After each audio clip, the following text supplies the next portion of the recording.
Bonjour mes amis, j'espère que vous allez bien. Dans notre vie et dans nos amours aussi, dans nos relations avec les autres, dans nos désirs, être un peu moins dans le mental et un peu plus dans le cœur. Vous me connaissez, Germain Roncary, coach, psychopraticien, mais surtout organisateur de marches sur le chemin de Compostelle. Et je suis ici justement sur ce chemin, près de Lourdes, où je suis venu en reconnaissance pour la prochaine marche de juin, du 17 au 20 juin l'année dernière, dans un parcours vraiment mythique, un lieu vraiment super. Et justement, c'est un petit peu l'objet de ma vidéo. Ah, nous sommes vraiment éduqués. On dit le cerveau il est coupé en deux, hein, cerveau gauche, le cartésien, le yang, le masculin, cerveau droit, le féminin, le yin. Et d'une manière générale, dans nos vies, on est très très yang, c'est-à-dire on réfléchit. On ne fait que réfléchir, penser, mentaliser les choses. Et fait compte, on perd dans cette capacité à, je dirais, à vivre, à être présent, à être dans l'émotion, à être dans la spontanéité. Et souvent, toutes nos peurs que l'on peut avoir, peur d'être soi, peur de parler, peur d'oser faire un chemin, d'exprimer son avis, de changer de métier, d'aller vers l'amour, tout cela sont provoqués par notre excès de mentalisation et de réflexion. C'est comme si une partie de nous, cette partie justement gauche qui mentalise, est toujours en train d'essayer d'analyser, de juger, de comparer, de se demander s'il n'y a pas un truc de caché, ou si j'ai les capacités, si je suis bien, si ce n'est pas les autres qui sont mieux. Vous voyez, on est vraiment dans le mental, dans l'ego, et on s'englue là-dedans. On s'englue et on crée forcément la vie qu'on ne veut pas parce que le mental, lui, cherchera toujours ce qui ne va pas. Il ne sera jamais dans la présence. Il sera toujours dans l'inquiétude, dans la recherche de ce qui est caché, dans la souffrance possible. Et forcément, on ne s'en sort pas parce que même s'il y a un danger pour le mental et qu'il arrive à passer au-dessus, il va en trouver un autre. Le mental, lui, il ne veut pas bouger. Il veut toujours rester comme il est.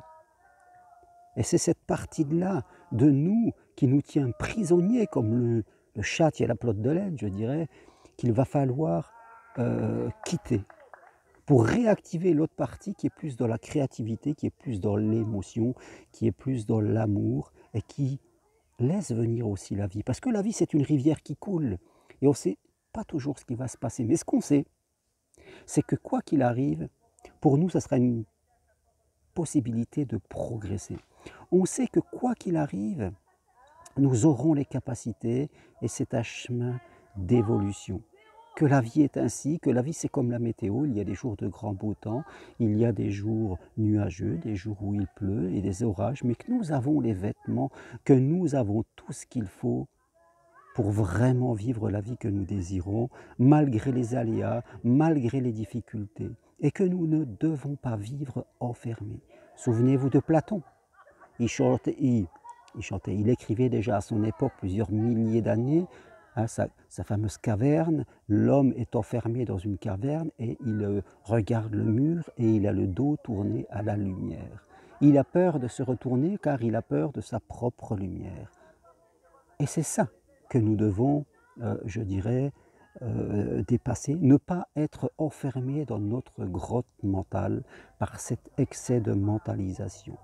Alors, il ne s'agit pas d'utiliser la mentalisation pour sortir de la mentalisation, parce que ça n'ira pas. Il faut se pousser à vivre des choses différentes, à vivre, je dirais, des expériences de vie, comme venir ici sur le chemin de Compostelle, ici dans ces lieux magiques, Lourdes, son sanctuaire, et ici vous verrez que avec les autres, et pas en solitaire, parce que la solution, mes amis, elle est avec les autres. Elle est avec vous et avec les autres. Et bien petit à petit, vous entendez peut-être des jeunes qui sont un petit peu plus loin parce que la spiritualité, c'est pas l'ennui. La spiritualité, c'est aussi la joie, c'est rigoler, c'est faire la fête. Vous voyez, c'est pas être dans une église lugubre ou dans un lieu où tout le monde est triste et tout le monde est dans le repentir. Non, La spiritualité, c'est la joie, c'est la vie, c'est faire la fête, c'est faire l'amour. Et aujourd'hui, c'est se détacher de votre mentalisation excessive. Mais vous ne pouvez pas le faire en restant dans vos habitudes. Parce que vos habitudes, c'est la caverne d'Ali Baba de votre mental. C'est son trésor. Il veut rester dans vos habitudes, vous comprenez? Il va falloir vous bousculer un peu, ou donner un petit coup de pied au cul, comme on dit, pour faire quelque chose de différent, et votre solution va venir parce que vous allez aussi marcher vers elle. N'attendez jamais une solution qu'elle vienne alors que vous restez assis sans rien faire. Vous devez marcher et votre solution viendra à vous. Voilà ce que je voulais vous dire aujourd'hui, ici du chemin de Compostelle. Donc, si vous aimez appuyer sur j'aime, si vous voulez savoir ce que je propose, eh bien, allez sur mon site germainroncari.com et n'hésitez pas à faire quelque chose de différent dans votre vie. Je vous dis à bientôt. Merci. Au revoir.